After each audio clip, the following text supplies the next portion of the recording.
Yes. And I am TSY. And I'm Angel. I don't think we did that last time. We don't have to, but I just do it here and there just in case they forget. What if they forget who we are? And shouldn't.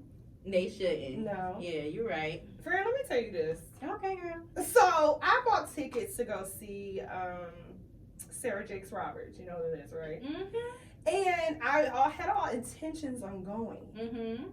But my cousin, her birthday's coming up. It's July 2nd. We were going to go together. We go every year. And every year they sell out. So I heard even got tickets. We get like the 4th row, floor seats. Boom.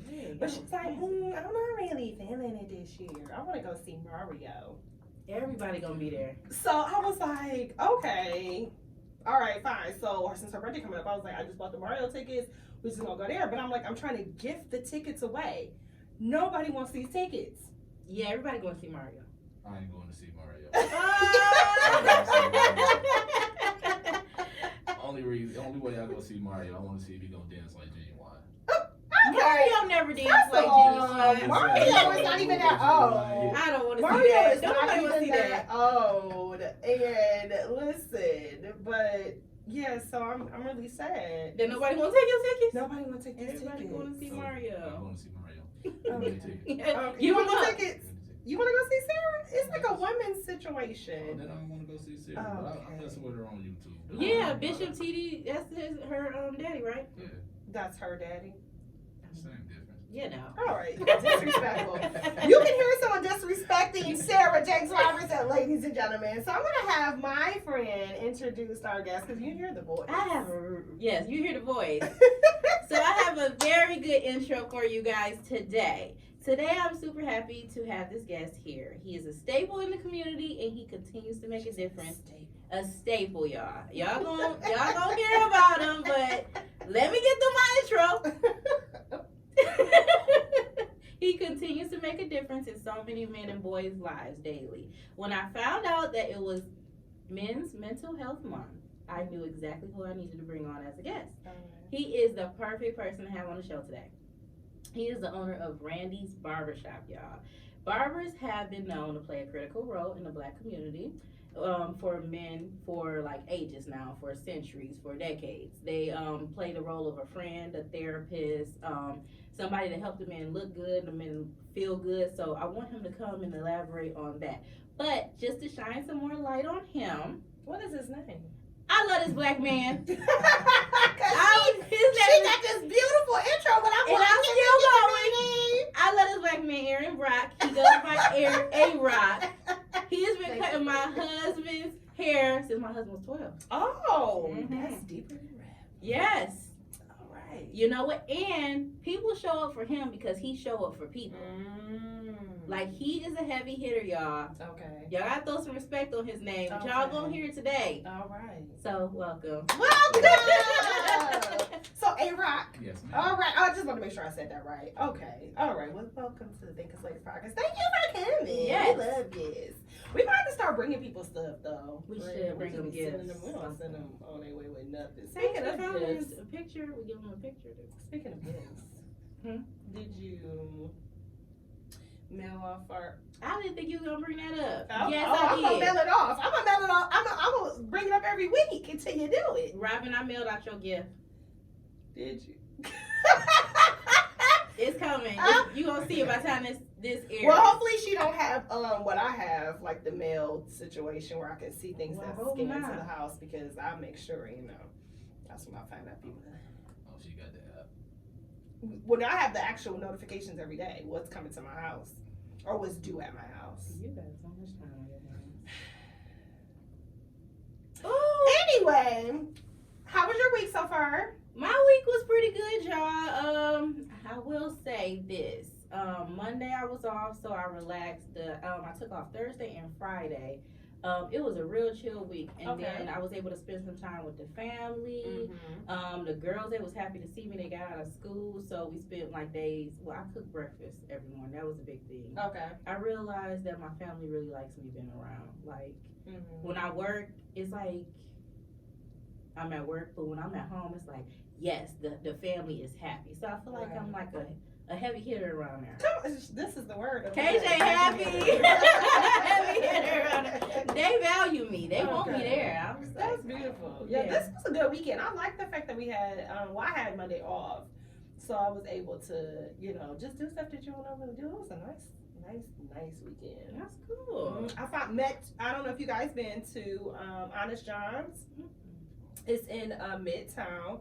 It's a restaurant, and I just want to plug them for their frozen mimosas. Oh, that sounds good. I'm a mimosa girl. They have any flavor you want, they'll make, and very good. Very good. How was your week? Cool. Yeah. Went ahead and took the kids to the beach that very, very, very hot day. Really? Yes. How was it? Wasn't too many people out there, huh? It was. Really? Yeah. In the heat? That water. Nice. The heat.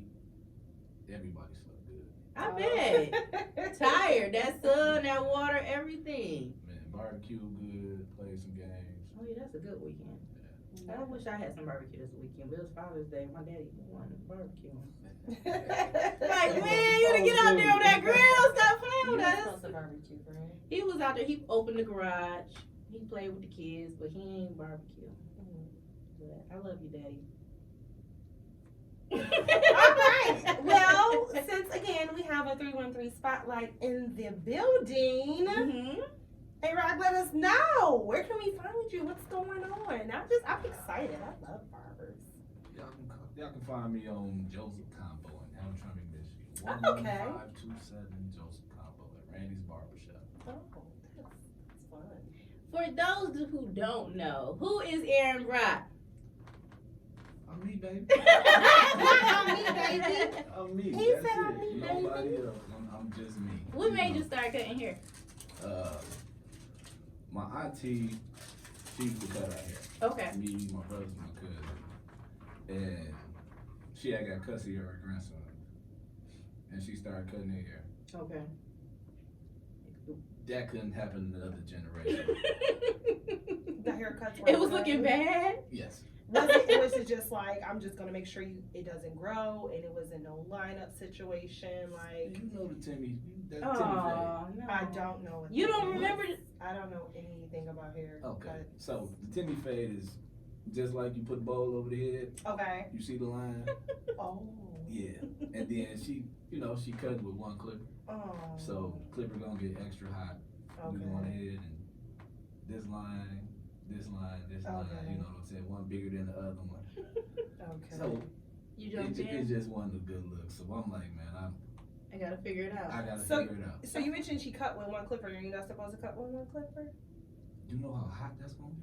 Oh no, I don't. So now Oh. you gotta cut the hair down. Okay. You gotta put the line in, Okay.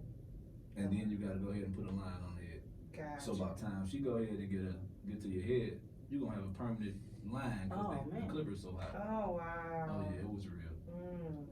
I'm happy you say them, boys. Oh yeah. Did you Like, you know, Vatez, you know, Vern, Fats, you know. So you saved them. Oh, yeah. That's good. They got some nice shaped heads and everything too. So you came they- in and saved them. They made it easy for me. So who was your very first client?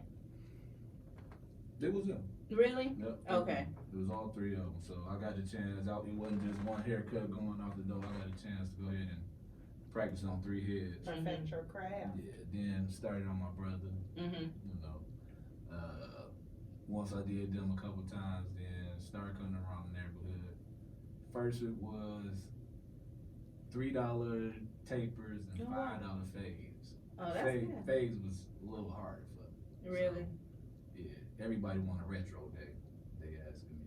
Okay. Go back to $3. $3 today? So what? So Yeah, what is right. What's the haircut today? Between like 40 to 50. Hey, go. What?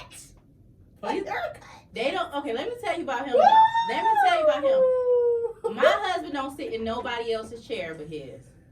Like he won't. He'll sit there and look like he in the wilderness. Well, yeah, I think that men are the same with their hair, like we are. Well, most men are, I should say. So once they find their barber, they're not going to cheat on them. Yeah, like, at more all, loyal to their barber than they are the period. woman. Yeah. All right. Now, I got cats that They was about to make a T-shirt. What you mean? What you mean? I cheat on my girl before. I believe it. That's not. As they You should. see how I laughed when I said that? I said more loyal to the barber. Yeah, but they definitely. I mean, my husband, he flew his barber out to our wedding. I'm like, for him to get a haircut. I said, sir, you can find a barber in LA. He's like, no. But it's like, why? They don't play. That's very loyal. Obviously. It's a sacred bond. Obviously. How do you build those relationships with your clients like that, though? Be you. Be you. You know, you had those conversations because when they sit in your chair, you know, we have these one-on-one I got you for 30 to 40 minutes every time you get your haircut. A lot of my clients, they're weekly clients, either weekly or bi-weekly. Mm-hmm. So I had that time with them just to connect. You know, we probably might fool around the barber shop or whatnot, but when we have conversations, we have conversations. You know, it's not, and they know as a barber, I'm not gonna be like, Kendra was over there tripping the other day, man. You know, so it's a sacred space. Mm-hmm. You know, where we can really converse and those one-on-one conversations, like, you know, I'm getting invited to baby showers. Yeah, you showed up for our wedding. He showed up for our baby showers. That's why I said when he show up, he show up. Yeah. It's not just like, oh, it's a job. He's family. He's my family, but he's Kenny's friend. You know. Yeah. It's bigger than just cutting hair. Mm-hmm. The relationships that you build is key. Those bonds to me are sacred. Mm-hmm. You know, like say, I'm everywhere. You are. I get invited to everything. You know? Yeah, you literally are everywhere in the community. What made you not want to just leave a job and just go home to your family and just check out? I enjoy it. It's something that I love. Like I really love to do. I want other than just owning other businesses and whatnot. I wouldn't want to do anything else. Mm-hmm. You know, I've done the job thing. Even, you know, when I was working at Family Dollar, me having to work 12 hours for somebody, you know, and then you get your own business. It's like, why wouldn't you do it for yourself? Yeah, You know, I gave all that time up. I gave all that time up because when I transitioned, it was certain times where I had to work and go to school, or I worked and I was working at the barber shop. So it was time that, okay, I got to get my hours. I got to get my hours at work, and then I got to get my hours at school as well. Yeah. A lot of juggling. Yeah. So I'm about the tea. So do you have any like stories or a story to provide about any, you know, clients you had that either they left and you may saw them at somebody else's barber chair, or you know, because you know I like the tea because I'll be hearing about it, or you know, they left you and then came back after a certain, like, do you welcome them back? Like, do you have any of those? Like, yeah, because you know I hear that a lot. I don't. Look, this is what I learned. I know when I was on some garbage, you know. Okay. And one of my clients, you know, I know I was on some garbage, and he like, man, you know, you're not the only barber. Oh, that's what he said. That's what he told me. You know what I'm saying? And this was, you know what I'm saying? This was years ago. Right. It put a lot of things in perspective for me, you know, on how I treat my clientele, how I'm supposed to be. Yeah. You know, so, and me knowing that I'm not the only barber, it's like, if I can't cut your hair, you go to somewhere else. Or if I can't cut your hair and my other barber go ahead and cut you. That's on you. That's your prerogative. I don't, you know, I mean, there's times where when I went ahead and raised my prices, and cats like, for the most part, I kept the majority of all my clients. That was gonna be my next question. Not going nowhere. I kept the majority of all my clients. Okay. You know, I have some clients like 2 or 3, like, I'm out. Right. You know, but after a while, you know, 2-3 months go down the line, they came back. It ain't like I'm like, no, I ain't got no spot. You know, it's like, all right, just let me know when you're trying to go ahead and come in. You know, because people are people. Yeah. You know, I can't judge that man for having thinking how you want to go ahead and think. You know what I'm saying? So we people. How can I go ahead and judge you? I mean, you still my clientele. Yeah. So if you went somewhere else, and what I'm supposed to do, take food out my kid's mouth? Right. Because I feel a certain kind of way? Sit in this chair, boy. But you know what? Beauticians are different. Yeah, they take it super personal. And that happened to me. I only did it once, and I was like, ooh, I didn't know it was an unwritten rule. Someone that used to do my hair, she wasn't available, and I needed my hair done. But I knew in the shop, she worked in the shop, and so I was like, I knew somebody else that did, do hair. It was her girl. So I booked with her, and I came, and she was like, "What you doing here?" And I was like, "I'm getting my hair done." And she was pissed. Yeah. Like, no, there's guys like that too. Really? Yeah. I just can't. I don't operate like that. yeah. I never realized how much I watched barbers coming up as a kid until I became a barber. You had Mike Anderson, you had D Brown, you had Mr. Richards. Then you go to other barber shops and stuff. But that D Brown and Mike Anderson and Mr. Richards were like those, like cornerstone barbers in Hamtramck when we was young. Everybody going to their house and they cutting in the basement. So just watching them move and the conversation, the jokes, all of it. You know what I'm saying? But I never realized how much I paid attention to it until I started cutting hair and I started taking it serious. Okay.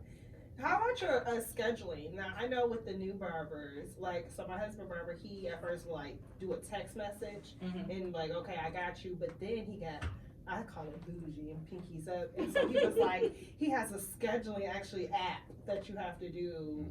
Kevin still don't buy about it because he's like, man, I've been going to you for 97 years. No, but he was trying to condition him to do it, and he's like, no, I'm gonna text you. He conditioned my husband. My husband, okay. He wasn't trying to be conditioned. He like, man, I was with him in the beginning. I ain't gotta do that. What do you mean I gotta call the schedule? What do you mean? And at first, his barber name is Mike. First, Mike had an assistant. And he had to call. I'm like, look at him getting an assistant. But I guess he was like, that's stupid. So then he just had the app. But Kevin still refuses with the app. He refuses. Well, I mean, it was majority just walk-ins. And then I was in the Arabic shop before I got my shop. Oh, Habib. Habib. Wait, is that racist? Okay. Yeah, I was in the Arabic shop. Okay. Before I got my shop. So it was to where, I got 10 people in this shop, and you got older Arabic cats, and us as people, right? We like to talk, we like to that joke. Part. You know what I'm saying? We ain't.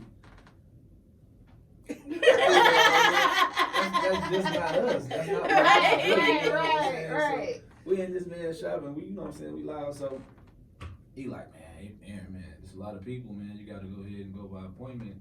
So I'm like, all right. So I started going by appointment, but I don't do the app. Like I say, everything with me is really personal. Okay. So I mean, I still got my clients go ahead and call. They might call in, they might text, So it might be a funny text or you call and we kicking it for a minute before we go ahead and schedule or anything. Yeah. It's a lot personal with me. Okay.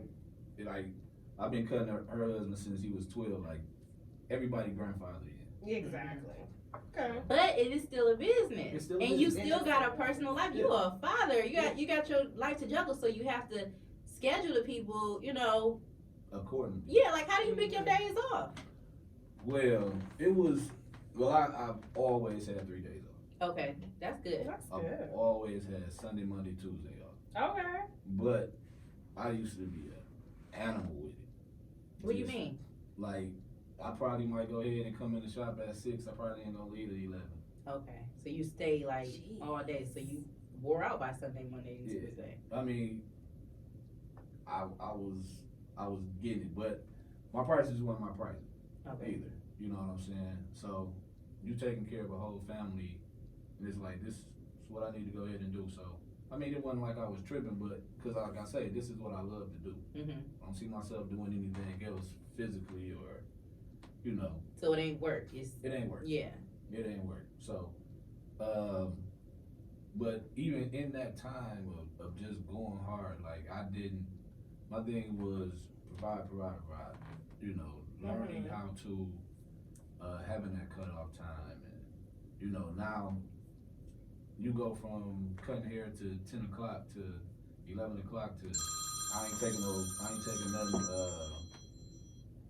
That's a client, guys. no,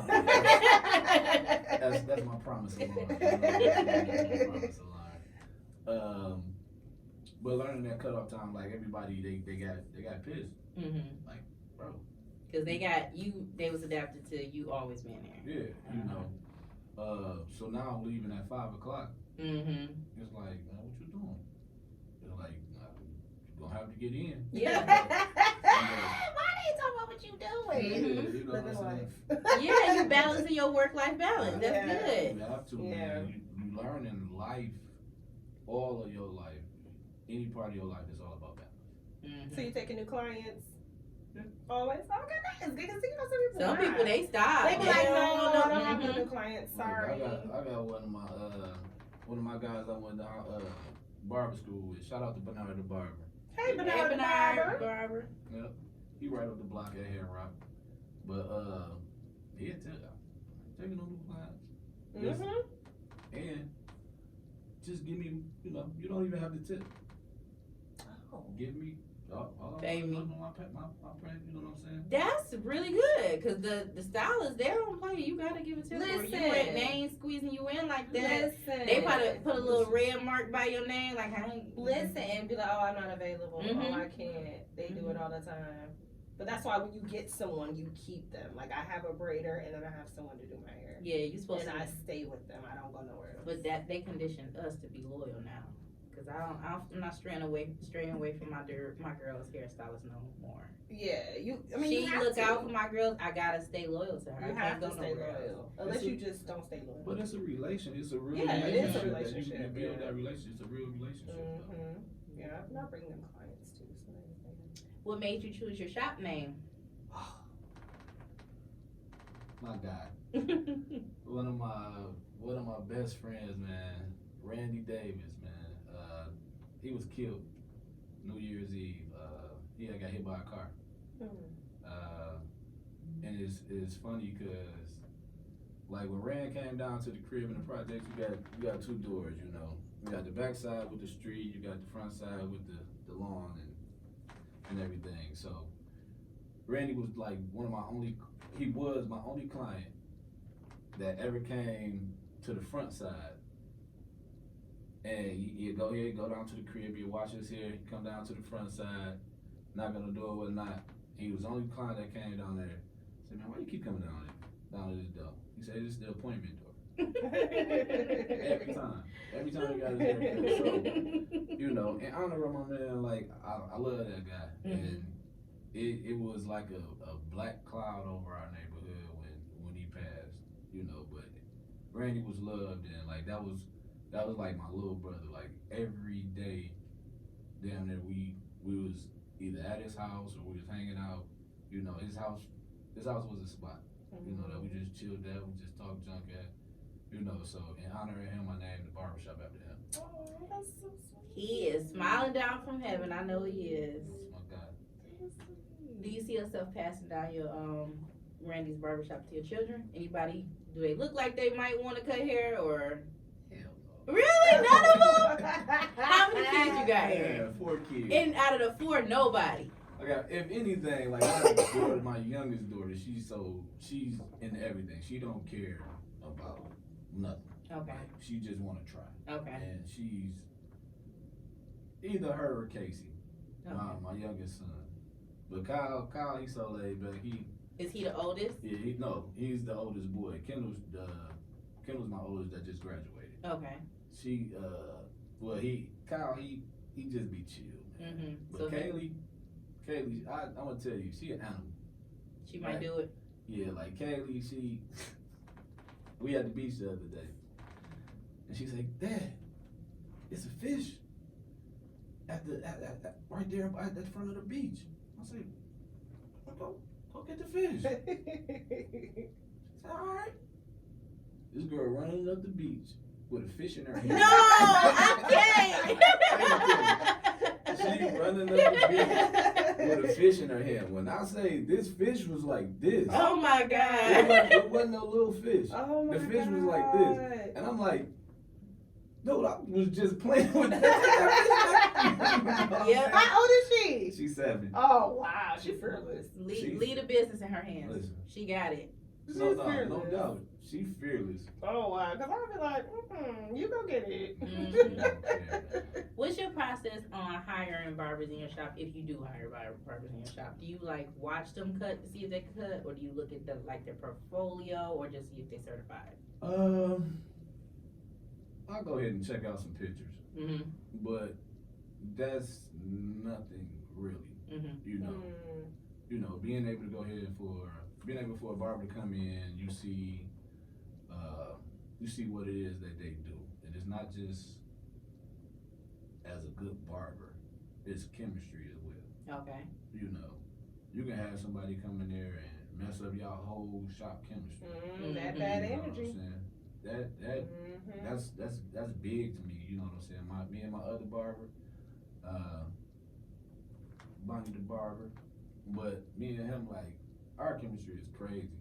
Like, we laugh and joke all day. Okay. They be like, man, y'all need to go ahead and go on the road with this. Really? Right. So it's a good vibe up in It's there. just always a good vibe. I can't do nothing if it ain't a good vibe. If I don't feel it, I'm not doing it. Yeah, I'm the same way. So, what do your day-to-day look like? When do you start? When do you finish? Now, I know you said you switched it up. So, I start now at 6. Okay. 6 Start at a.m. Yep. Start at 6 a.m. Leave at 5. Okay. That's a good day. You know, other than like Thursday is the only day that I go ahead and cut a little bit later, because every Thursday I go out somewhere and cut. Okay. All right. So, okay, we're going to tap into that more, but I know. I have one question. Oh, go ahead. Left. Are women allowed into the barbershop? Oh, Yes.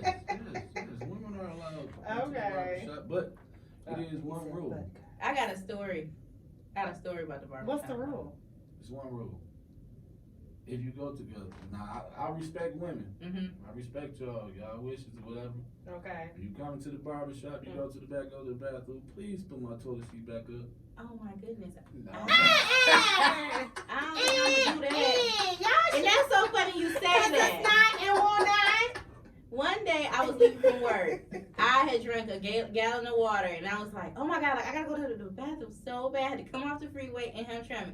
I'm like, where do I go? Nobody is home right now. I'm like, I'm going to the barbershop. So I go to the barbershop. I'm like, I just gotta go to the bathroom real bad. I go use the bathroom, walk in, walk out. But I did not leave that seat. And you will not. I did not. I left, but I'm so thankful that I can go in the barbershop to use the bathroom.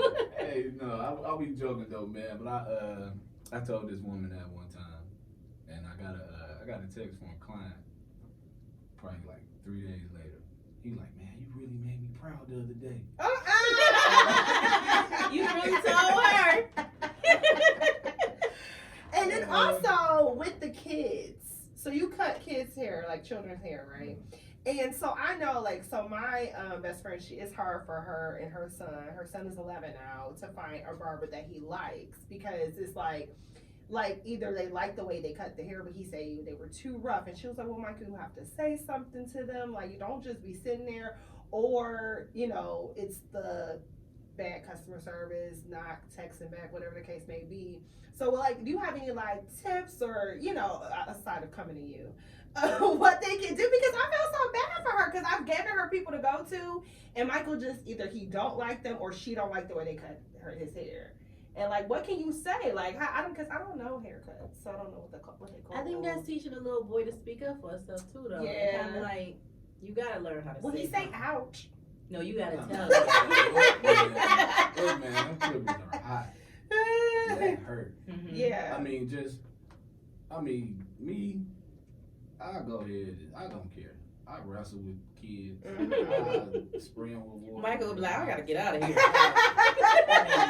You know, we'll go ahead and get it in. Right. You know, it's really just making the kid comfortable. Okay. You know what I'm saying? I probably might go ahead and tickle him more. something before I go. Yeah, be a little personal. personable. Yeah, Yeah, you know what I'm not saying, just sit in my before- chair and get out. Yeah, I'll go ahead and kick it with the little client for a minute. Yeah. You know what I'm saying? He's still a person. That Yeah. part. That part. Okay.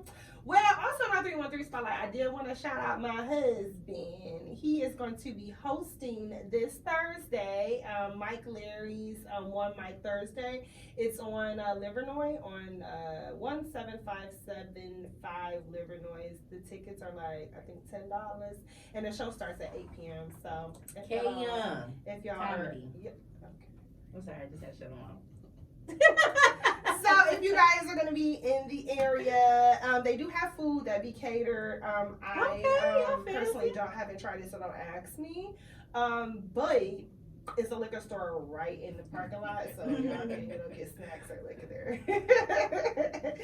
But friend, have you watched P-Valley? Have you caught up? Yep, I'm all caught up. You watch P-Valley? Mm-hmm. Yes. So I'm what's caught the up. thoughts? What's the thoughts? Did you watch the last episode? Yeah, the third you, episode? come on, jog my memory a little bit. Okay, so the last episode, they're on the road. What's his name? Oh yes. What's his name? Murder. Little Little Murder. He on the road now, and that is like, I feel like him and his friends in love. In The love. one that just got out of prison, the one that's a Yes, I was reading into that too. I was You know, like, what happened in the cell that they not showing us? It's not just the sale. It's, if you go back to the second episode when Little Murder hugged him, it was like an embrace, like, damn, I missed you. Yeah, I got that too. So the third episode, and I'm sorry guys, if you haven't watched it, you need to get speed up because we a week behind anyway when we roll this out. But in the third episode, like when it was reminiscing about prison, I'm like, He said, without you, your rhymes got me through the being like that's the more. But I thought when he was talking about the rhymes and whatnot, he was talking about when he sent them to him. Yeah, when he was in the box. Yeah. On the paper, So they was reminiscing when it was in prison. Right. And that's more of a brotherhood to me. I didn't get that. You didn't get that? I Okay, didn't well, get that. okay. Listen, we love different perspectives. I thought it here. was a brotherhood to keep him strong. Yeah. So I feel like they're trying to get us, they're trying to confuse us so we can think, oh, did they? But then it might turn out that they didn't. Because I feel you like, can go all over in that show. yeah. Okay, sure. I don't particularly. So, old girl from Snowfall is on there, Wanda. and what is her name on here? I don't know, I call her Wanda. That's always gonna be her name. Yep. Correct. So Wanda the stripper. Wanda the stripper. I feel like they kind of at the end they kind of let us know she might be on that oxy, but she doing a little bit too much. No, she's on drugs. Period. Oh, We she on saw drugs her now? with No, the I white didn't. The white lady introduced her to coke, Oh, I didn't see and she was Maybe going I crazy didn't that see night. that. So she really gonna be on drugs. it. So it's like why she They always about to gotta kick be on Mercedes drugs? Mercedes That's out my of point. there. Like why my boo gotta always be on Wanda drugs? went crazy too. One You did. know. She did. She Oh, was shit. like, I They, was scared for her. let's just say that's what type of strippers I'm You talking was about. looking I for those said guys. that I don't like the whole, twerking and stuff. Like, give me a show. Calm down. One leg. I love it. Well, Wanda gave it. Make sure She they did. sweat. They ain't even sweating. That I'm saying part. P-Valley they sweating. I'm just saying like regular street. Yeah. They too cute. Yeah. Just It's over like, there, cool but air. if you go to Miami, Come on, man. in Miami they do though. That's why I like going to strip club in Miami. Here I don't thank you, but yeah.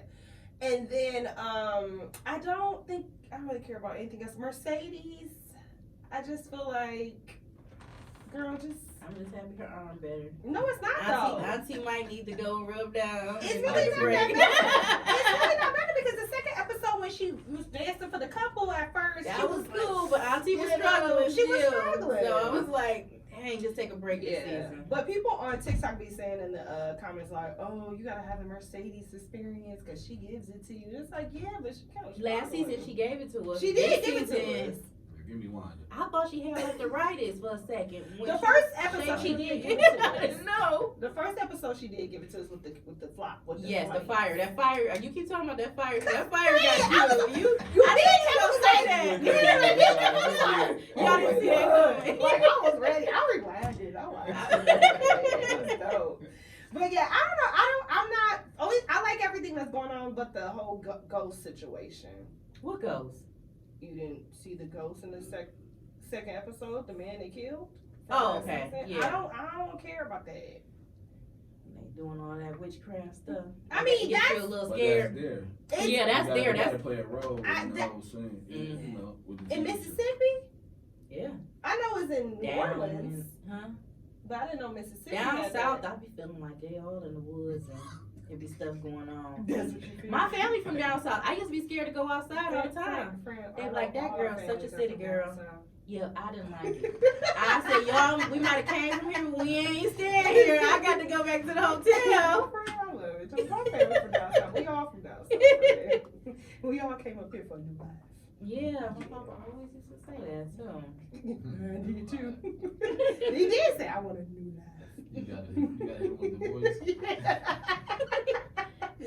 But are you watching anything else? Because I'm not really watching anything Well, else. I mentioned Stranger Things, and you knocked that out because they ain't black. So I can't talk about them.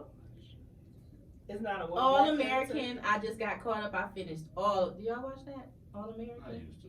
Yeah, I just character. finished. Why you stop I'm watching late. it? I just fell off. I used to watch it with my kids. Oh, okay. I mean, All American. It's a good TV show. I had to binge it at once. That's why. I literally just did that 5 seasons, so I'm done. Well, it's a new show on Tubi. Tubi, where's that located? I don't even know where Tubi at. Get the app, friend. It's free. All right. But it's called The Dirty D. Oh, what's that about? You know, I love things that's, here they, I need Detroit actors. It's a horrible obsession. Okay.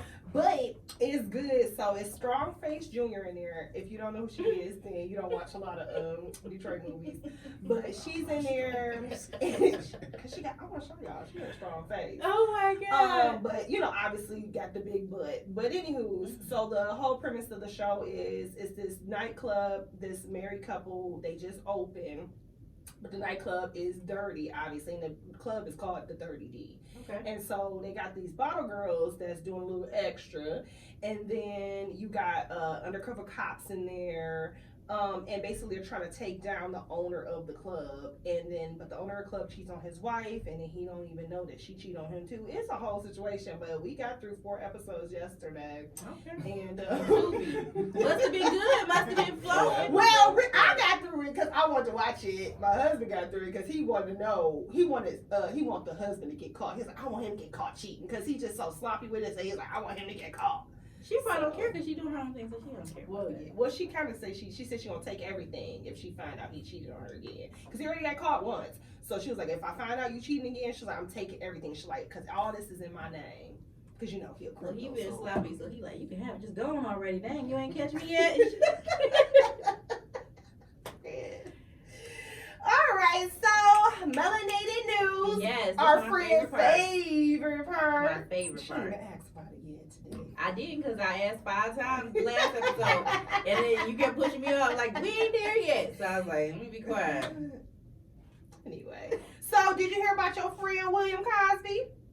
Uncle Bill? William. So he was found guilty in that civil suit. No, Yes. yes. Still messing with him. So That's crazy. it came out right. Did you hear about it? The Playboy, the girl said when she was 16 years old, she was in a Playboy mansion, and he assaulted her, sexually assaulted her. I thought it was stupid because I'm like, why are you 16 in a Playboy mansion? Now I don't care for William Cosby because I know that some of them allegations are true. They are. I don't But care. with this one, I don't love believe. him. I don't believe this one. And anyway, but he got convicted, and she got awarded $500,000. He don't even got no more money. Have y'all seen that series, What No. series? Playboy Mansion? No. They was doing a lot of stuff up in there. Man, it was going crazy. They see, shut that down. You Shut go ahead and look at that. That's Well, on, he dead, friend. Go for the grandkids. It's on Tubi. No. Ain't nothing on Tubi. Yeah, that's on Hulu, but Oh, okay. Let me put that down. yeah, the Playboy they did a whole documentary on it. Really? Okay. I mean, I Yeah, knew it documentary. had to be something crazy, but I also thought it was with consenting adults and not No, the children. little girls back then, if Elvis Presley was doing his thing, you know. Playboy. They was just bringing everybody little up in there. Hugh Hefner. Hugh Hefner was. She called that baby What's the Playboy. name? Little Playboy. Okay, and then did you hear about Nick Cannon, baby mama Bree? What she said? Go ahead and tell me again. I think I did. Because she told y'all, don't be concerning yourself with her baby daddy and her. She said that she is only concerned with her family and he meets all her needs. Nick, she said she don't have to repeat herself more than once. He does everything for her. So y'all can go on about your business. And I feel like she's stupid because it's one thing to have a lot of children with one person. That's fine. But you're planting seeds in all these different. How are you going to be an active father in all these people's lives? Like, and they're everywhere. Well, she said she ain't worried about them other households. And that's stupid because he has siblings. So why? They'll see each other later. She talking about right now. I'm just trying to raise my kids. Nick come over and we do our thing. He gone. That's for a my photo business. out and then he leaves. Yeah, that's what she said. I feel like she might have a good situation for him. I used to think it was a good situation. I was like, when people used to talk about Nick, I was like, oh, whatever. But at the end of the day, no, because I would want the person, whether we're together or not, I would want you to be an active father in their lives. Friend, anybody would, because you know what's gonna happen. What we gonna talk about later? That baby gonna be on a comfy couch. Oh yeah, talking to therapist. Yeah. But they're gonna be on the comfy couch because their daddy wasn't around. And I think she okay with it. Or they're gonna be talking like Saint and what's the other baby name? Talking about some I hate you. Did you see that video? I seen Kanye kids acting just like him. Acting just like him. Like my daddy told me y'all wasn't shit. What? Paparazzi, we hate y'all. Like, whoa, get them kids in the limo and go. Why would you go live with them? She's not a mother. She's just there. She didn't expect them to turn up. She forgot who she had kids with. Like, Kanye said it. The nanny raises them babies. She don't raise them. He probably so proud. He's sitting back like, that's right, Saint, tell him. Well, it's really light today with the melanin news, but we talked about it, but we didn't talk about it on here. So the versus is gonna happen tomorrow. I can't wait. With Marion and Mario. But it's a bonus. Wait, what you mean a bonus? Ray J and Bobby Valentino and Pleasure P and Sammy. Girl, shut up. Why? Same day. Shut up. Same day. So the thing about it is they just Ray J, Bobby Valentino, and Sammy was just on live last night and they had some words for each other. But really Bobby Valentino didn't really say nothing. But Ray J was pretty much like, you don't own your records. You don't own anything. And Sammy like, I can sing circles with you, my 13-year-old records. And he ain't lying, because I had Sammy's CD name back in the day. I said 5. You already know that one. Sammy, use my voice. Name 4 more. Had a single. That part. You know when they had the little 3 songs on them and stuff? I used to order all of them, but I had every CD. I used to have the singles too. Yeah, I used to buy from what was it, Columbia House? I believe it was. I used to walk on those combo and get them, and it was $9.99. They were. They were. Get my little allowance and go get me a CD. Oh, this coming out. I gotta go get this CD today. But I think the verses is like getting out of hand because it was originally like get these people, because I love music. You get these people that have 20 songs, 20 singles that came out and let us reminisce. These fools, I love Omarion, but he ain't got 20 songs. That's why we need Ray J, Sammy, Bobby Valentino, all of these people to come give us. That's gonna make it up. That's gonna make it up to 20. Because really, because he have 20 songs possibly with him and B2K. It's gonna be a good concert with all them niggas. You think so? Yes, I think so. I'm looking forward to it. I don't like Pleasure P though. And I don't like Bobby Valentino. That wasn't mine. Pleasure P, I wasn't into them. I like Pretty Ricky. I wasn't into Pretty Ricky like that. That wasn't my guy. AJ, nothing but a number. At that time, I think I was listening to 112. I was listening to? Yeah, I wasn't listening to Pretty Ricky though. I don't know. I can't. You like Bobby Valentino? Yep. I like him. Really? I know his personal life ain't got nothing to do with me. What you know, I like his music. Say it. I want you to say it on the air. What he say? I ain't saying it. What he say? She's trying to get me in trouble with that community, and I love everybody. Oh no, I wasn't talking about that. Oh, okay. No, he was talking about dark skinned women. Oh, really? Yes, friend. That's why I don't like him. I didn't know that. What did he say? I don't remember. It was a couple years ago, but I know he said in my mind, it's staple, like, do not like him because he don't like dark skinned women. Dang, Him man. and, what's the one dude? Darn it. His face is in there. We used to be on the reality shows. He real short.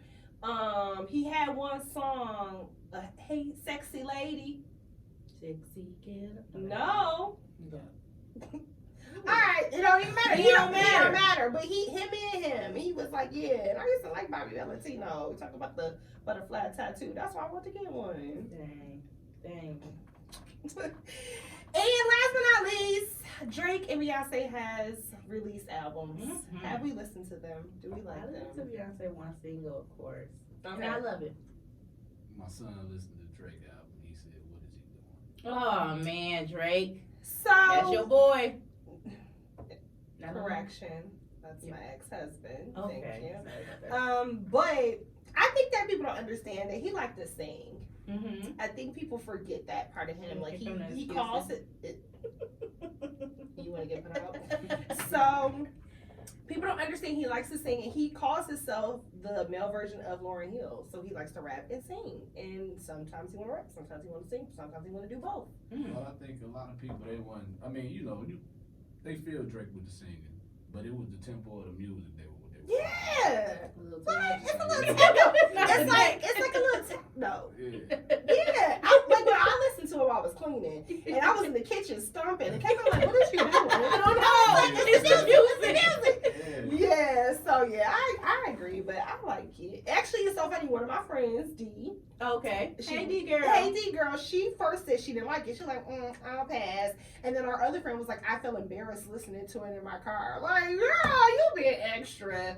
But then D came back today. She was like, you know what? I listened to it again. I like it. See? It's gonna tell me the people would take a couple. Yeah. Mhm. I only Just take wasn't one. go ahead and grow on you. Watch. Yeah, By the time look the summer, they're gonna be, oh look, y'all don't like this one. That's all you're gonna hear. Well, I don't think no one cares. I mean, I'll be honest, even though I am a Drake fan and all of that, but when Chris Brown drop anything, it's kind of, I forget everybody. So Chris Brown about to drop something. Chris I'm Brown over it. lost me when he did that really long album. I'm sorry for you, because that album, it took me 4 years to listen to it, but that album is amazing. And do you know why he did that though? My attention span couldn't even get through it. He did that because he wanted to get out his contract. He had like a Oh. promise with his record label, and he supposed to have made like 2 more albums or something like that, so he just combined them. Oh, Here you that's go. smart. Bam. That is really Yeah, smart. Rihanna did that too. Okay. Yeah. Little smarty I love pants. that album though. It got like what, 48 songs on it? I don't Child, know. it was But long. it's amazing. I was like, I can't. I'm done here. It wasn't done. I love it. All right, friend. Our topic. Our topic, y'all. June is Men's Mental I Health never knew Month. that. Yep. Yes. So I got a couple They of just put facts. y'all all in there. They threw y'all in there real quick. Like, get them out the way. Okay, so according to Mental Health America, men die by suicide about 4 times more than women. Wow. I know that's heavy. That's a heavy fact I hit y'all with early, but I feel like yes, it's heavy. But I feel like I had to jump in there because a lot of men suppress stuff, and I think that's the reason why, like, women, we can talk about things, or we're gonna say, because I use my words. So if I feel like, oh, I need more attention, I feel neglected. Where if my husband might feel like he might need attention, he might suppress it and not say anything, or he might tell me like a week or 2 later. But me, I'm going to tell and let my feelings out, So I feel like for men, we have to pull it out of them. Like, we got to get them to talk more, and suppressing that stuff could kind of like make them. It gets you. Yeah, it gets you. You think so? It away. Mm-hmm. So my question is, why is men's mental health important? What do y'all think? I have my answer. If y'all not ready. Go ahead, for me. Okay, so I'm ready then. Okay, so I feel like men's mental health, it has a trickle effect. So it impacts our community. So if the men's heads is not right, then our children's head is not right. If the men's head is not right, then they not going to treat their women right. And we're going to look at them pretty much from a lens of they not shit. but it's really that mental health. So it's like, I feel like it's important for us to tap in and get them the help that they need so that they can be more for us, if that makes sense. But I also, when you said the selfish, word suppress, and I think that it comes, they start suppressing it at a young age, and then it's just a taught behavior. Because I don't like, I mean, I don't have children yet, but I cannot stand when men have their little boys, and like the little boy, like he'd be like 2 or 3, and he'd be crying, and he'd like, stop that whining, like a little girl. And it's like, he's got feelings, he's crying. Like, can you not find out what's wrong with him? Like, now I get it if you just whine and get it, but I cannot stand that. And I feel like when they get older, they be like, I can't cry, I can't, you know what I'm saying? So I think that comes from when they're smaller. I agree. Yeah. It comes from when they're smaller. Yeah. You know, but like you say, you want to have your boy a little tough. You don't want to have him running around here just whining and crying. Yeah, really just in his feelings. You know, it's like really whining. You know what I'm saying? But at the same time, having those conversations with your son and letting him know it's fine to express yourself. Piggybacking off of you, the whole thing with the importance of men's mental health, to have that man strong, not only for his family, but first for himself. You knowing who you are, you knowing what you like, what you don't like, being able, like you say, you just, look, I feel neglected. A man say he feel neglected, it's like, shut up. You know, my first thing that comes to my mind is, what you mean? You want to know the why? Yeah, I be like, what you mean? Because they don't express themselves, so I be like, what you mean? But then at the same time, when a man do say something like that, you know, a woman will be like, they'll go ahead and look at him like you soft. Or they'll flip it back around on them. Yeah, you know, like, it's a double-edged sword. You know, I'm supposed to go ahead and be this man that's supposed to go ahead and stand up, provide, protect. But then when I go ahead and break down and say, yo, I have feelings, I feel this certain kind of way about this, and it's like, why you feel like that? You know, it's like, because society make us think that a real man, the definition of a real man, it limits them where they can't really be vulnerable because if they too much. It's not, okay, you look the same thing. You look at the little boy being conditioned to where he can't express himself because his father. What about when you go ahead and get older and you want to express yourself and you get that same thing from a woman? Take you back to childhood. Right, it's triggered. Like my dad told me I wasn't supposed to cry. My mama told me stop crying, man up, take care of my sisters. And then now my wife telling me, hey, man up, you're supposed to carry this whole family. So it's like, okay, I'll never get no room to kind of release. Right. So it just built up. And I always see some men, I have seen it, where it seems like they spiral and they don't even know that they got mental health issues because it's so much. You won't. Yeah. It's just until they start falling out everywhere with everybody, and it's like, you don't understand it. You know, you suffer from depression, you suffer from anxiety, you suffer from stress, you know, all of those things all in one, and you thinking it's just everybody against you when it's you haven't really. Ooh, friend. But everything is so normalized. You know, this is how it's supposed to be. You know, I look at it like growing up in the projects. It's like we doing all this stuff around here, and we really think this is what life is. Until you step outside this box, and it's like, man, this ain't supposed to go on every day. You know, we should be raising our kids better. We shouldn't be going ahead and just having a drink from the morning all the way to the evening. You know what I'm saying? We shooting dice all day, but when you around it, I think that's what you're supposed to do. That's just what it is. Yeah.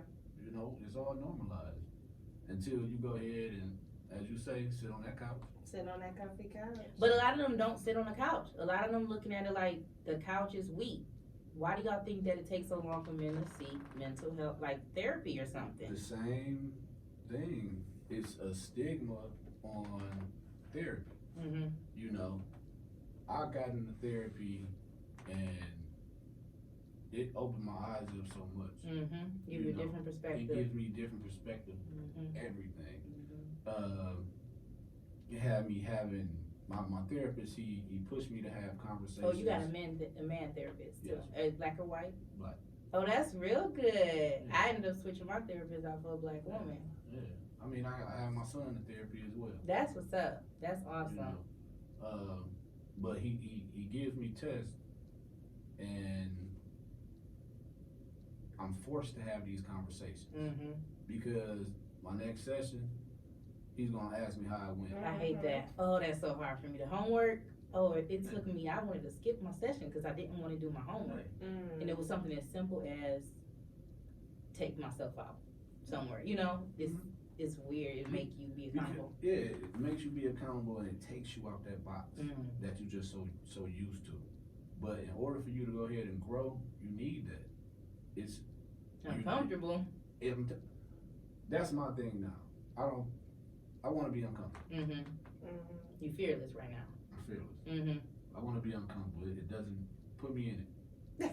It's a good place to be. Put me in it. I think that with some men, it's also what their idea of what therapy actually is.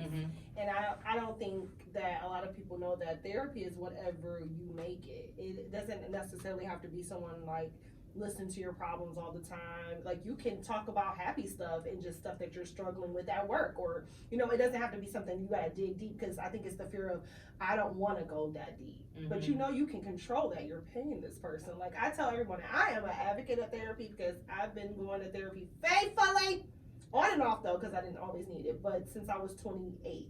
So I feel like and I told my now husband, I was like, you need to go. You need to release that. And he didn't want to. He was like, I don't need to talk to somebody, blah, blah, blah, tell somebody my problems. I'm like, it's not like you're spiraling out of control. You need to figure it out. And now he actually tells his friends, like, hey, you need to go talk to somebody. And you also got to find somebody, too. I always say that. Like, you have to find your person. Like, you switch to somebody. And I'm going to tell you why I switched. Yeah. I was good with Jane. Me and Jane, white woman, we was good. We was having breakthroughs. But after I had KJ, I went through the trauma of me almost losing my life. So I was like, okay, at this point I became where is white people for me? Because all the white people that was in that hospital, and I'm over here losing all this blood, y'all didn't move quick enough. So I felt like, okay, Jane, I don't want you no more. I need a black woman to understand when I talk about this trauma. So that's when I switched, and I literally like let it all out. But then I realized that, oh, my husband was by my side while we were going through that too. And she was like, your husband got to go to therapy for this too. You ain't the only one. And me put myself just, I'm the one who went through this, but he witnessed it. So I had to tap in and be like, hey, are you okay? Because I'm telling him every day, I went through this and I went through this, but I'm forgetting, oh, you were there. So I had to check in with him to say, hey, okay, Cindy said you got to come too. You know, so I had to tap in with the men and see how they doing and how they taking things as well. It's not just all about us. Yeah, it's not. It's sometimes though. Now, I did find out that they said, and I didn't even know, they said men can also have eating disorders. Really? Yeah, they said that the men suffer from eating disorders as well, and also outside of mental illness, and then of course, well, not going to say of course, but addictions. They feel insecure. They feel that they are being bullied, as well as they cry a lot, and they cry privately. I don't know about that. You don't know about that? I cry, you cry, we cry together. But I'm saying though, like when you going through it, you will get real defensive. Yeah. You know what I'm saying? You will get real defensive. You feel like you don't have anybody to talk to. Yeah. Everybody that you talk to is like, it's like, that's not what I want to talk about. Especially like when your circle, they haven't been through what you've been through. You know what I'm saying? It's like, how can I express myself to you? And when I do express myself to you, I hear crickets. You know, it's like me going to therapy to where he's breaking this down and he's making me look at it from a different perspective. Yeah. You know what I'm saying? Well, this is why this happened. Well, why did you say that? Why did you do this? You know, or, you know, even dealing with your childhood. Because a lot of people don't understand, like, your childhood, it grooms you. Yeah, that's your foundation. That's your foundation. That's what made you who you are. You know what I'm saying? Having the different questions that you want to ask your mom or you want to ask your dad. It's like, why? Yeah. Why? You know, he made me sit down and have a discussion with my mom. He made me, same day, I took my mom to lunch. Later on that day, I took my dad to dinner. You know what I'm saying? I sat at the table with my mom, asked questions. Was it hard for you? It's hard. Yeah, that was hard for me It too. was hard. Mm-hmm. It was hard. Sat there, cried. Mm-hmm. You know what I'm saying? We had lunch. Yeah, Questions, yeah. you know But what I'm as a saying? child, did you express yourself, or did you were you vulnerable at all? Like when you were young? Not at all. Not at all. So would you like close in and shut stuff down? I was in the mix. Mm-hmm. I played sports. Mm-hmm. Too busy to focus. Too busy to focus. I was out. Okay. You know what I'm saying? If I wasn't playing sports, I was with my friends. You know. Mm-hmm. So, you know, you get those things where you know, oh man, I'm coming through. It was a defense mechanism. Yeah. So all I was doing was releasing. I was releasing there. I was internalizing all the feelings. Mm-hmm. But I was just going ahead and playing sports. I was hanging with my homeboys, you know. So even, you know, the same thing with your mom and when they like, yo, you do as I say, or you know, you go to say something. Same thing with with the man and the woman. It's like you still felt like you didn't have a voice. You know, so at times I felt like I didn't have a voice. And then as a man, sometimes I think they'll say like, happy wife, happy life. So it kind of, it kind of make it feel like the wife always right. They ain't supposed to be happy. Like the men, like you really, it's supposed to be a partnership, you know? So yeah, it's just all over with that. But you get that to where you understand that, like even in that part to where you and your mom's relationship, and sometimes you wouldn't have a voice with your mom. Yep. And when you get a certain tone, or you know your mom's mannerisms and all this other stuff, and you go ahead and get the same thing with in your with your wife or your significant other or whatnot, and it puts you back in that place as a child. Yep. That's why people have to learn how to talk to each other. Yeah. I learned that in therapy because I used to do that. I used to talk to my significant other or even just my friends as a child, and she Being talked at. Talking at. Yeah, and she gave me like this whole chart, and she was like, and as far as like the words I use, she like, these are the words you use as a child to a child, a parent to child. She was like, these are two adults. This is how two adults talk, and I had to learn how to conversate again. Like I didn't know. And my mom, I asked her, and she was like, yeah, she felt like, you know how parents say, I feel like I'm the child now. I really was treating her like a child, and she's a full adult. Why am I talking to you like that? So I had to learn how to talk to her again, as well as teach her how to treat me as well. But you know, because like I say, all of that's defense mechanism. You going ahead and you talking that way, and now she's defensive. Exactly. So she's gonna treat you the same way. Exactly. You know, and y'all gonna keep going until exactly. It's gonna keep going. It was, and I'm like, I keep going back every week, like Teresa. Nah. You hear me? I wanted to normalize that in the black community. Yes. With me as a barber, me feeling like for real, like these men come in and tell me their secrets, and me being able to give them advice that at times I wasn't even taking for myself. You know what I'm saying? But when I started going to therapy, first it kicked off with this book called The Way of the Superior Man. Oh yeah, you know when y'all read that in your book club, I was reading it too.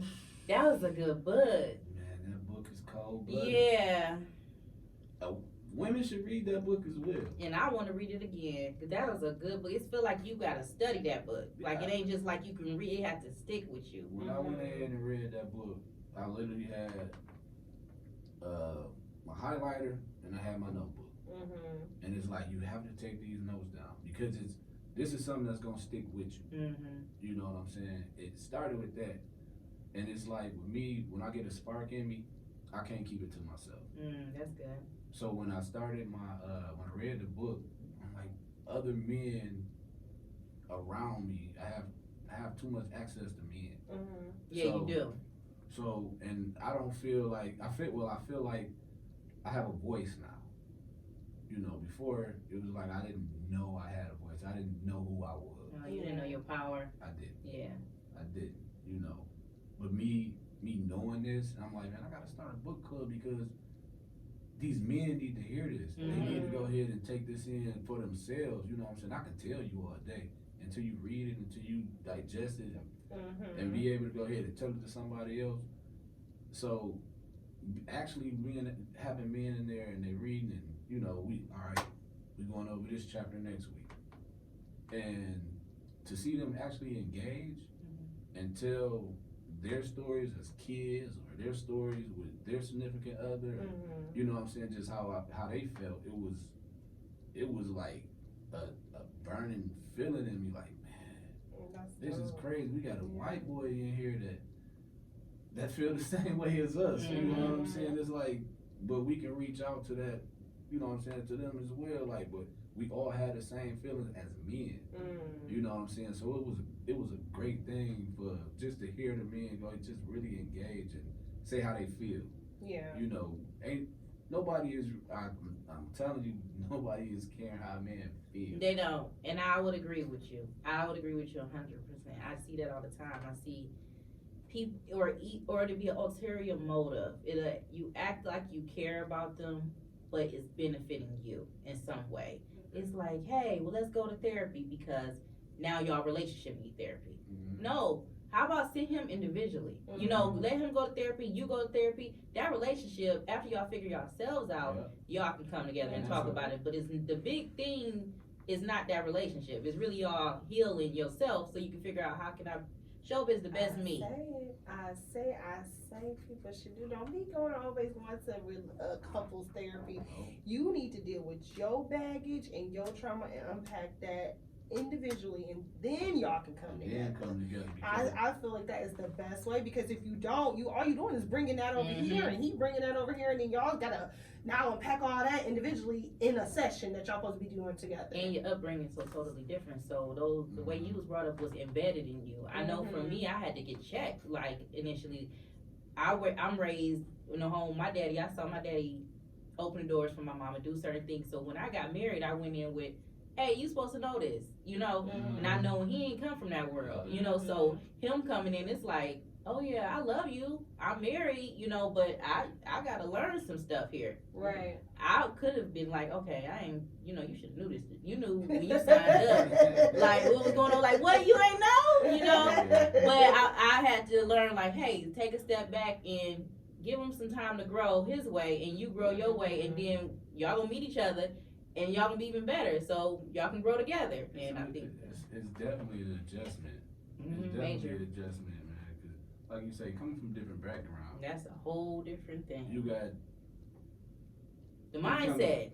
It's different. We coming from the project. Totally. I don't know that. I was right over the project for the first time at 17.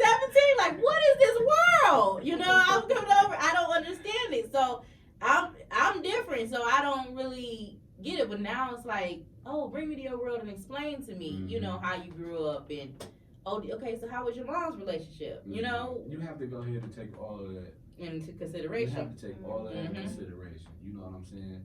I looked at me working. I always had 3 days off, but when I had to go ahead and had to sit down with my father, and I had that conversation, and like he was always gone, But for him to go ahead, we never had the conversation. This is the longest conversation me and my dad ever had. So we was like 2 hours.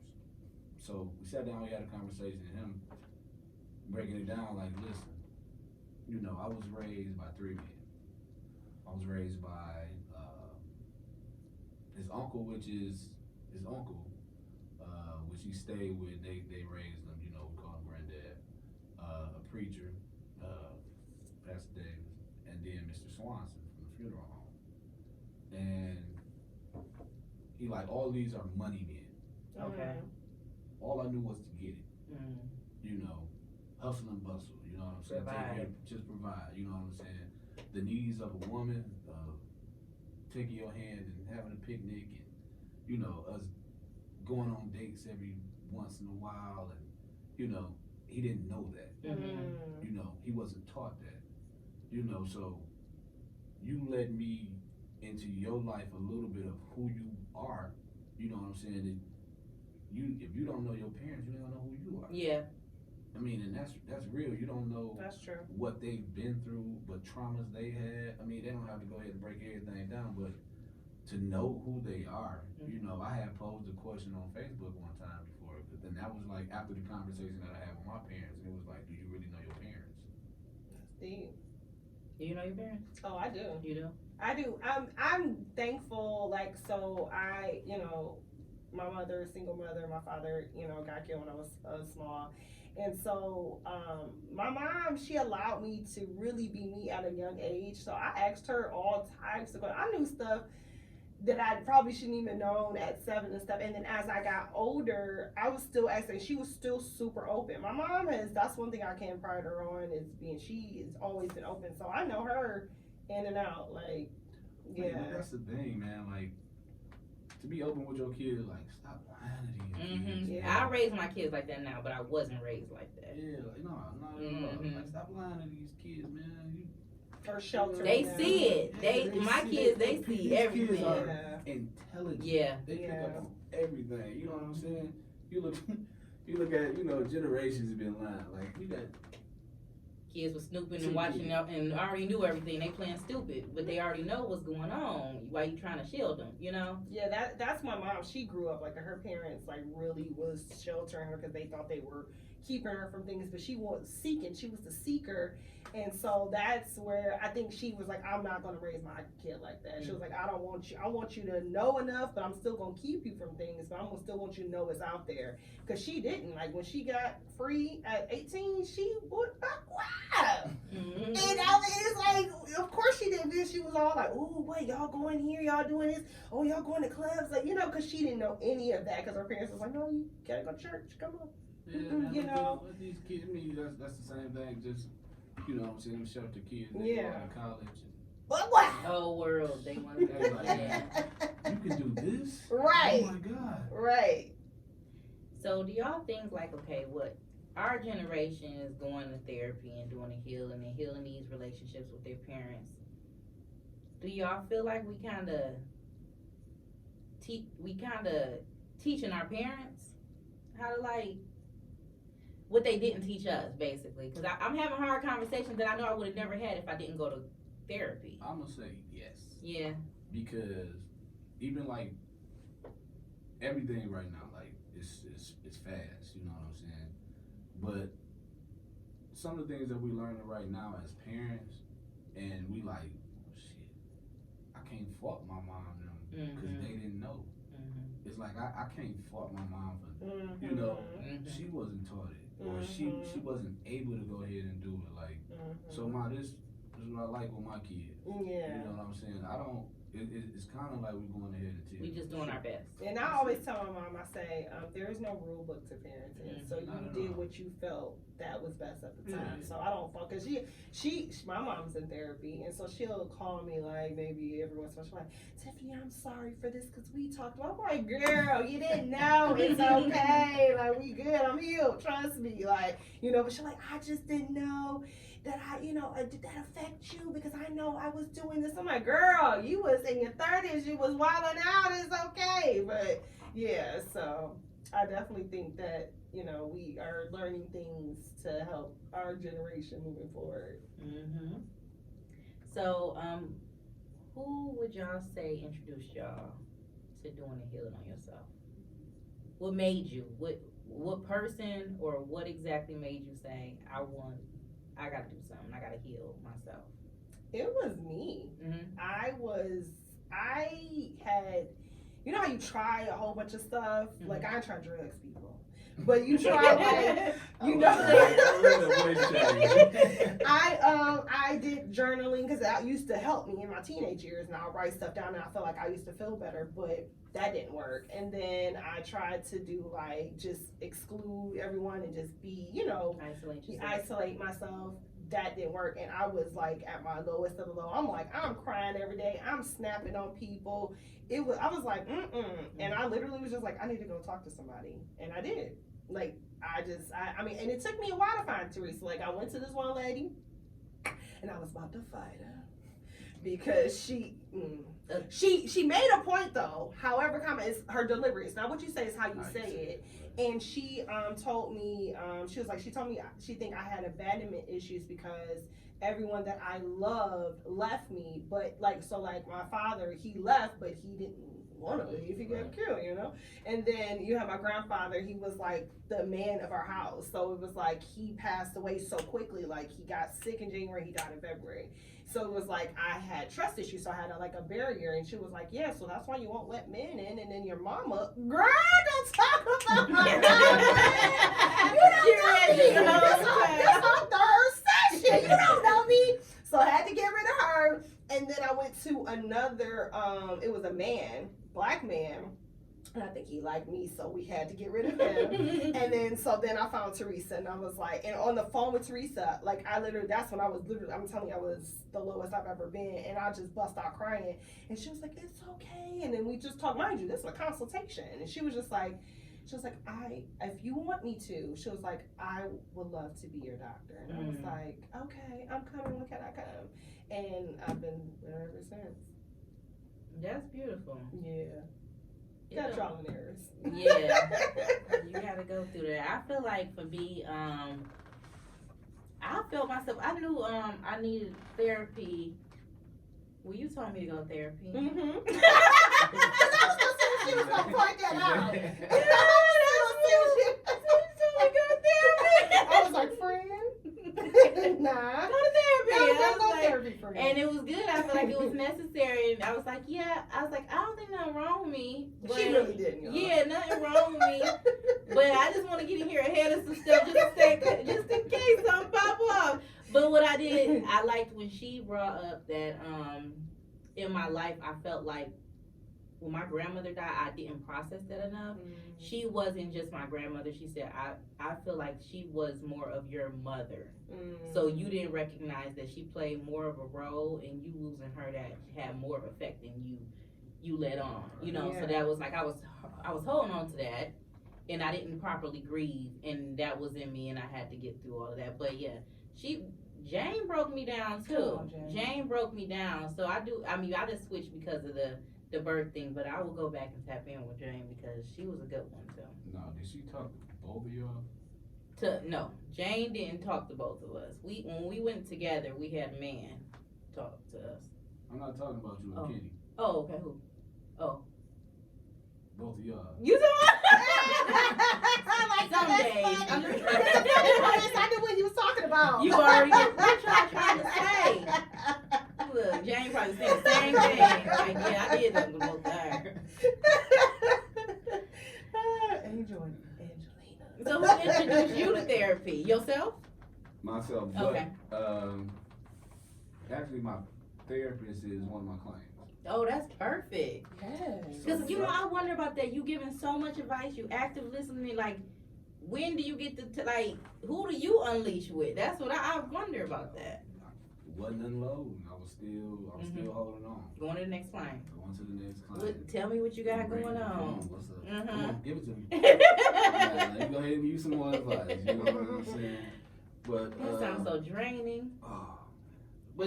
But at the same time, between the conversations and the laughs, you know what I'm saying? So it balances out. I'm an introvert, extrovert. I would say. Would you say that? You are. Yeah. So, for me, I can be around people. I can do that. I'm socially alive, but then I have to recharge. So I get drained sometimes. So I can't be that all the time. I have to recharge, or I'm nothing. I go. You go. Oh, that gives me anxiety. I go. Yeah. That's a lot for me. That's heavy. Go.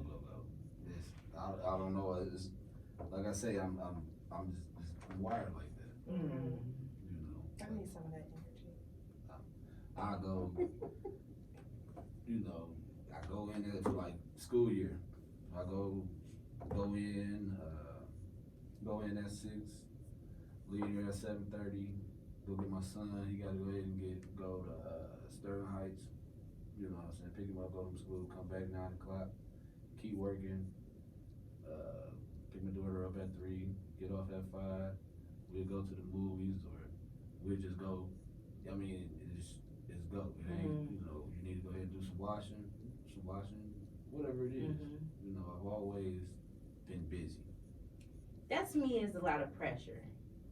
And I say that because I'm that. You know, like, so I had to figure out that, like, I can't be on all the time. I literally say that all the time. I can't be on all the time. Because when I was on all the time, I would burn myself out. I was doing it. I was showing up. Like I said, I feel like I'm a constant in the household. I'm a valuable player there, like the MVP. I'm the MVP around there, you know? But I will check out. And I think it was me having to say that, you know, for everybody to realize, like, oh, instead of her going ghost and leaving without an explanation, you know, just recharge sometimes. It's necessary. Like, give me a second. The other her is hey, I'm out. No, I understand what you're saying, because with me being such in a mindset to go, and always going, like, the people around me that know me, they be like, yo, sit down. Yeah. Yo, like, Stop. I go ahead and go to my mama's house, and I sit down and talk to her, and they go 45 minutes of my day on her couch sleep. Wow. You know what I'm saying? And it's just you tie your body to yeah, talk. and that's, Yeah. you know, your body gonna talk to you. You know what I'm saying? It's like, yo, lay down. Just chill, you know what I'm saying? Like, man, you can't just be sitting up and I sit in the barber chair. Just wait. I'm back. Yeah, all right, I'm good. That's my recharge, that good 20, 30-minute nap, man. But it's always been a constant, though. I know that. Even with that, just that saying about life and balance, like, I love to go ahead and go on a good walk. I love to get by some water. That center yourself. Same. Man, that water. It's Water? something about water. What is it, y'all? Okay, explain. Water, man. For me, I've been like that since I was little. My mom, that's one of her things. When she wanted like a stress reliever, we will always go to Shane Park. This was back when Shane Park was Shane Park. And when you can just walk up there and just sit like where those rocks is, right before the actual venue. And I would play and stuff and go up that little hill that used to be there. Go up to little grass hill and play and stuff. And she would just be sitting there. She'd have her little boom box. Yes, boom box, I'm that old. And I remember just her playing music. Or sometimes that they had like jazz concerts in the summer, we would go, she would get the car, she'll put a blanket on the car, and then I'll be there, and we would just be chilling. And that was I adopted that. I would just go for a ride downtown. I would go to Belle Isle, and I'll get out the car and just look at the water. And then like I told you, Miami is my happy place. Listen. When I touch down, I'm like, it's something that just whatever was there, it goes away. I'm telling you, I said that last year. I had said, man, you know, I done been to Miami a couple times, but I was like, man, I need to get to Miami. And I had told my sister, she like, let's get it, come on. Man, it's something about that water. Man, I got down to Miami, and I got to that beach, and it was like, man, you watch God work. You gotta say it. Man, you see how those waves Yes. how they going in and coming out, like just how powerful it is, you know. And it was like, man, it just that water would do something to me. Yeah. Same. Grounds, y'all. What's yours, friend? I like the water, but I will say quiet. I have to sit and be quiet and still. And actually, I'm happy that you asked that, because I did ask a coworker today. He a man, and his name's Sam. And shout him out. Sam. I said, tell me something about. I said, if just tell me it's Men's Mental Health Month. What do you like to do for your mental health? And he was like, a lot of women think that if you're not around people all the time, or you're by yourself, you're lonely. He's like, my wife will think that, oh, you know, if I'm off by myself and just sitting in silence, like she has to come, she got to talk, she got to be under me, she got to be around me. He said, I actually need that time to decompress. So I feel like you got to sometimes pay attention that I don't always need to be asked a bunch of questions. Sometimes I just need silence. And he said that's good for his mental health.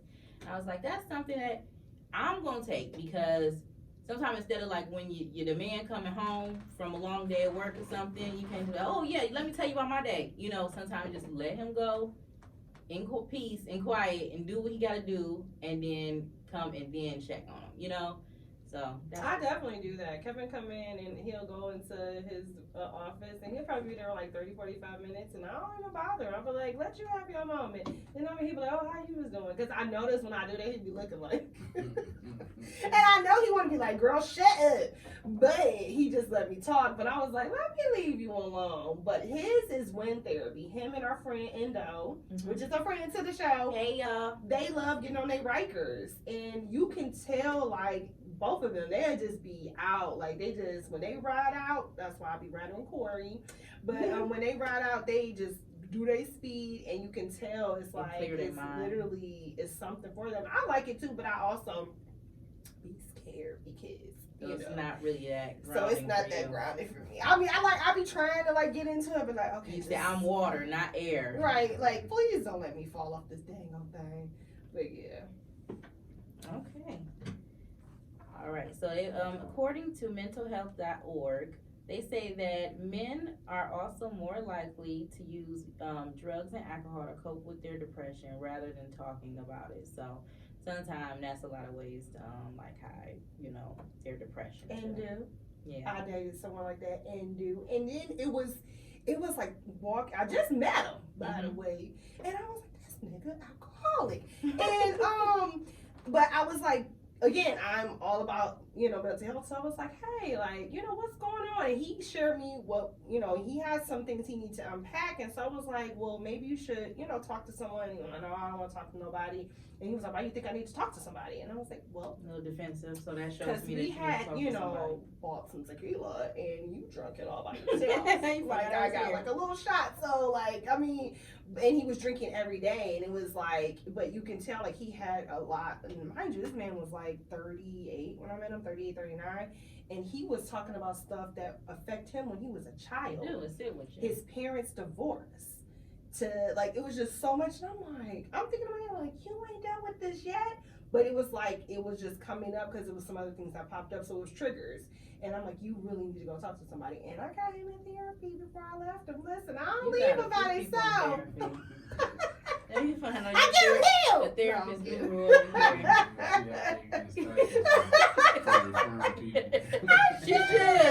I should. I know with that, I went through a spell. You see, I always thought it was normal. Okay, to drink, yeah. I always thought it was party, normal. let's have a good time. Yeah, me, like I say, where we from, we get it in. Right. It ain't nothing to grab a bottle. You know what I'm saying? To where my old lady be like, dang, you come up to the shop, I'm leaving 10, 11 at night, and it ain't. I'm coming in smelling like liquor. Right. You know what I'm saying? But at the same time, this is what we do. Mm-hmm. You come in, cutting your hair, somebody just brings a bottle and that's it. Mm-hmm. You know what I'm saying? So it was normal to where we just drink. Mm-hmm. We just drink. And you probably don't know you're suppressing anything, but because it's so normal that you don't think you're suppressing it. Yeah. You know what I'm saying? To where now, shit, you pissy drunk and you still in your driveway. Yeah. You know what I'm saying? I didn't have some terrible nights. I'm pretty sure everybody got. I was gonna say I have been there. Yeah. But you don't understand what it's doing to you. Yeah. Because again, you normalize it. Yeah. Instead of saying, okay, I done looked up, I done drunk this whole week. Mm-hmm. All right. See how it's gonna be the following week if you don't drink anything. Mm-hmm. See who you gonna talk to. See who you gonna be around. See how how it's gonna change. Yeah. You know what I'm saying? And until somebody says that to you, and for somebody to say it to you, but then it's another thing for you to check yourself. Yeah. That's you know true. What I'm saying? That's true. That's the whole thing. You have to start checking yourself and be like, yo, damn, shit. I I ain't drank no water in 3 weeks. Mhm. You know what I'm saying? Like, I'm dehydrated. But and when you said normalized too, because I thought it was normal for him to do that because he's part of a fraternity. So in my mind, I'm like, oh, they party, that's what they do. But it got to the point where it's like, oh no, like, because when other things come out while you're drinking, you know, you're suppressing something. So, but you drink. But he thought, what's wrong? It's a drink. I'm drinking. Like, it's not that big of a deal. So yeah, definitely can see how that can be normalized. Some single women are saying, single women and single men are requiring that their dates go to therapy before they go on with the relationship. Do y'all think like that's healthy or that's a little bit too much, intrusive? Like, you don't gotta require that somebody go to therapy. How many? Just to get started. They like, okay, so if we're gonna go in this relationship, you gotta go to therapy. Like, that's a bit to me a lot. No, that's the strong requirement. That's a strong. I feel like that's insinuating you got issues. Everybody don't got problems. Yeah. That's what I'm saying. Like, now you go ahead and go. You go a year in, something like that. It's like, all right, well, all right, we're a year in. We look at us being together further down the line. Let's just go ahead and go to therapy. Let's talk to somebody so we can, because I mean, it's the same thing. Like, before you get married, they want you to go ahead and have premarital counseling. Yeah. You know what I'm saying? So why not go ahead and knock it out? To where you got, I mean, I understand that you have the preacher or whatnot, but then again, you had this trained professional that can go ahead and break something else down. I say you should have both. Yeah, I think, because they give you two different perspectives. Like, the church, they gonna guide you, you know, but I think that the professional also gonna kind of really tap into, like, you jacked up. You know, like a little deeper. Tiffany, stop talking. Yeah, me. Stop. Hey, sit your butt down. Girl, I was just trying to say this before I forget. Yeah, I think that's extreme though. Like, I would be like, we're not going on another date because, excuse you. But I feel like if you do see, because you can see, if you got good discernment, you can see somebody got some problems. Because I've been on some dates and I'll be like, this nigga, like, got mad at me because I literally third date and I said, oh, I'm going to Jamaica with my girls. Oh, you about to be a thought. Oh, well, clearly you have some things that's going on and your ex-girlfriend did something. I was like, and then I tried to play it off like, no, like, it's just a girls trip. No, because only people that going and they go on girls trips and they go F and that. Who did you date? See, that's what I'm saying. Like, yeah, he needed therapy. Okay, I read another article. I got another fact for y'all. They said a lot of times men start running from their issues rather than running towards the hurt, and running towards the hurt will allow them the room to grow. So, run towards the hurt. That's what they saying. So do you know what I just thought about when you said that though? What? Ike. Don't run towards beating a woman, no. I'm sorry, but no, do you think that, like, that has something to do with mental illness? Break like, it down. I don't know. I'm not a therapist. Beating Tina because of something. So okay. Long story short, I watch this YouTube and this lady, she like breaks down like old celebrities and stuff like back in that day. And I'm on his story, like it's a 2-parter. But she's saying that, cause I think, I'm not gonna say people, I think that when men be beating on women, sometimes they have issues with their mama, but he loved his mama. So I'm like intrigued to find out why he started beating on this woman that he was so in love with. Like, cause he loved his mama. Like, he didn't like his dad. He didn't have a good relationship with his dad that good, but him and his mom was like D's. Like, he was up under. Did you see his dad go ahead and beat on his mom? No. I got through that part. She said, no, his dad actually passed when he was small. His dad ended up getting beat up by these white men. But anyway, beat up by these white men, and then they brought him back home, like, pretty much, like, bleeding to death. And he, like, because back in that day, they couldn't go to the hospital because he was black. So they literally made a tent outside of their backyard and let him heal. But he was, like, doing more than healing. He was, like, rotten.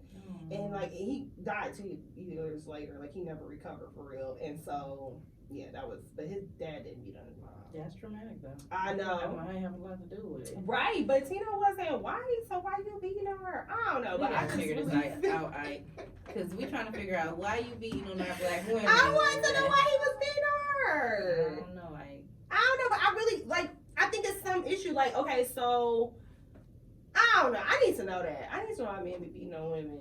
I really need to. That's issues. They really got psychological issues. Cause why would you do that? Like, I don't know. you know. I don't know. Y'all got y'all singing voices? Oh, well, before we got the singer voice, real quick, I did look up a place where, because I know some people don't have insurance, and it's the place the person I was dating, I referred him to.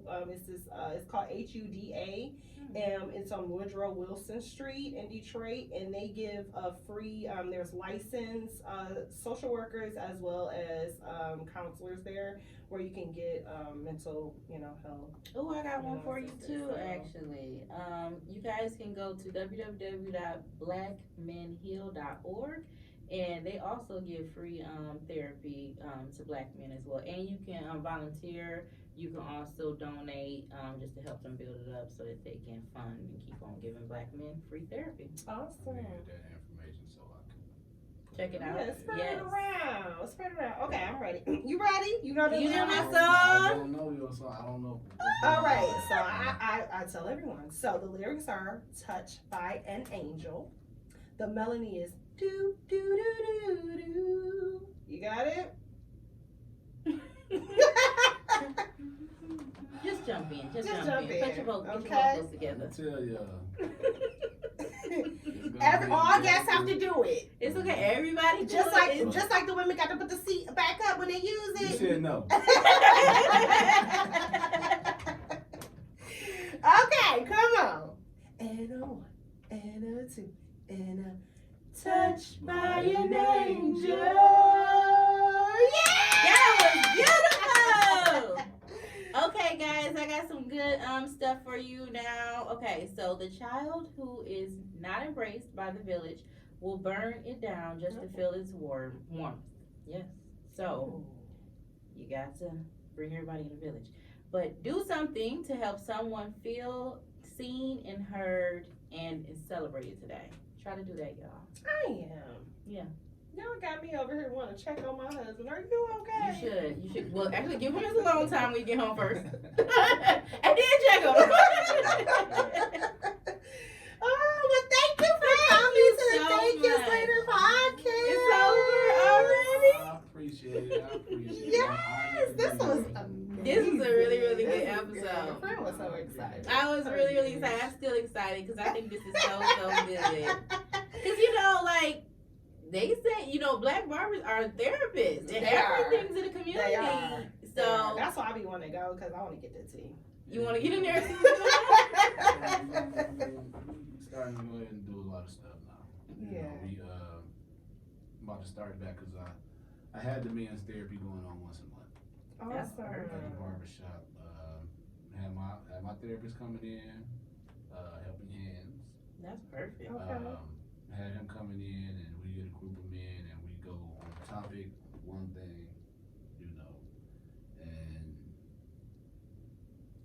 talk about it. Give us something to go ahead and think about. Then next month we go ahead and regroup, have another subject.